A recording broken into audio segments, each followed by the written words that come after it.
What's up, everybody? Welcome back to another episode of the Ben Thomas Show. Thanks for coming back. Today, I finally got my Hot Toys Christopher Reeve out of the box. This is, of course, from Superman, the movie, the original. Now, I'm really excited because this has always been that G word for me, the GRAIL, and I've wanted it for a really long time, almost as long as I've been collecting Hot Toys for.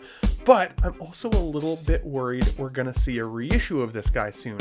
I want to know what you guys think about that, but stick around. If you guys like the video, hit the like button for me, smash the subscribe if you're new to the channel, and let's get into it.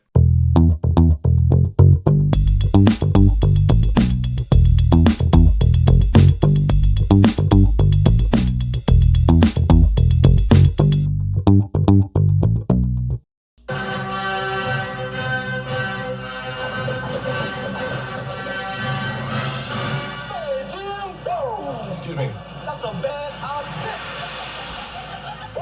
I absolutely love the soundtrack to this movie, and this figure does not disappoint. After a decade of looking for this guy, I finally have him in hand. Now you guys can see the box on this figure is absolutely epic. It says there on the inside cover slip, "In memory of Christopher Reeve," which is beautiful. Rest in peace, Christopher Reeve. He will undoubtedly always be my Superman, even though I absolutely love Henry Cavill. I absolutely love the guy, but Christopher Reeve was the man. He was the shit. He was the Superman. And it's crazy because my light box is 2 feet by 2 feet wide. Like, it's a huge box. And this multi-layered box houses not only the figure himself that you're seeing in front of you guys right now, but also some of his Fortress of Solitude, which is epic in terms of a little display. And I'll show all that to you guys in a little bit. But let's appreciate the figure here first. I absolutely have always loved the color scheme of the Chris Reeves Superman. Now, I think it's interesting because with the new DC universe that James Gunn is starting to reboot, I'm curious if we're going to go back to a more vibrant color scheme, you know, with the red underwear and all of this type of feel. A little bit more hopeful, a little bit less dark, like the Henry Cavill version was.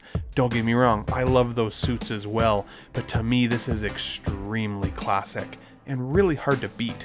Now, I would say that this as a figure offering is unique for me because I've been collecting, again, for about a decade, and obviously over time I've been able to really feel and see that quality difference from Hot Toys improve over time. Now, I would say that the likeness to Christopher Reeve here on this figure is excellent. And when you see the figure face, especially up close, you can kind of see how they've drawn on the eyelashes and some of the weathering in the skin texturing. And it's a little older school than what we're seeing nowadays. But does it look like Christopher Reeve? Oh, hell yeah. In fact, I'm actually a little bit surprised at how much I like it. I thought this character may not have aged as well as I was even hoping, at least in terms of my mind's eye. Not really the case. Now, one area that I would criticize on this figure as I'm holding it and kind of posing it is the body underneath. You can tell Hot Toys has made a huge improvement in their bodies over time. However, Christopher Reeve definitely had a very similar stature to what I'm seeing out of the figure body. So it's not like I'd want something much more bulky than this. It's not like that at all. But I can feel underneath that the joints are even still just a little bit loose, considering the collector I bought this from never took this out of the box. I mean, it was like it's never seen the light of day. I literally took the plastic off of it, which was fantastic. Now, I've also heard criticisms, if you guys are looking for this figure on the secondary market, that certain areas such as the S emblem or the yellow belt tend to crack. So when you're vetting these figures, if you're looking for it again from a secondary distributor, a buyer, an online buyer, anything like that, ask to see photos of not only the chest emblem, but also the emblem on the back of the cape for cracking issues, as well as potentially even in the seamless boot line, because I can tell that with some posing, there is that potential of some cracking there over time. Now, the wired cape on this is pretty good, considering you can get what looks like a relatively dynamic cape pose out of it if you want to. I'm not going to push this figure all that dramatically. This will be some level of the way I display it in my collection once I get it all set up out of the light box and into the display shelf, which I'm really liking, to be fully honest. But I also want to address this Fortress of Solitude base that it comes with. While I think it photographs pretty well, I was surprised at the design flaws that it has. Those ice bits that stick into the base do not fit very well. It's a bit of a compression fit, but I was worried I was going to snap them in half if I pushed them in any deeper, and so you can see that they kind of rest up a little bit. Now, it does come with a clear, hard pull that you can stick a waist grabber on the base if you want to put them in a flying pose, or you can use the standard crotch grabber base that it comes with, that circular base. Ultimately, I think that, again, this photographs okay, but you can see how this just would not push in any deeper. I tried.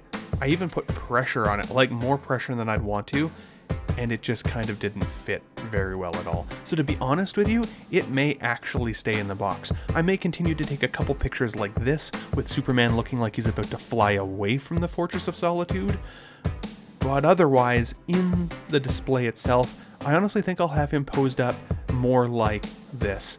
Just kind of a badass Superman, he's about to fight pose. Now, the only other criticism that I have, but again, this is going back to being a pretty old figure, is that the hands peg on with a really ugly ball peg. It's really obvious. So I wanted to put him in a pose where the sleeves of the outfit would actually hide that a little bit, and I think that this slightly less dynamic pose actually does a pretty good job. The hands are painted fine, just like the figure. I have no complaints there at all. But worthy of noting, I think the elephant in the room for me is, based on the age of this figure and the desire of collectors wanting this in their collection, especially with the looming 100-year anniversary of Warner Bros. Are we going to see this figure reissued, just like we're seeing with the Michael Keaton Batman and so many others? I honestly think it's a good possibility still. Now, will this diminish my excitement with this release or having this in my collection? Absolutely not. I am so happy I got this, guys, in the collection, and I think you guys can probably hear it in my voice. I absolutely think this was worth it.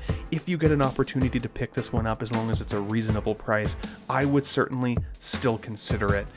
But, of course, the choice is up to you, and I want to hear from you guys down in the comments below. What are your thoughts of this figure pickup? Do you think I should have waited for a reissue, or did I make a good call getting the sealed version from another collector like I did? Leave your thoughts below and I will respond, but if you guys liked the video, hit the like button for me, smash the subscribe if you're new to the Ben Thomas Show channel, and I'll catch you guys on the next figure review. Thanks for watching, everybody. I'll be back.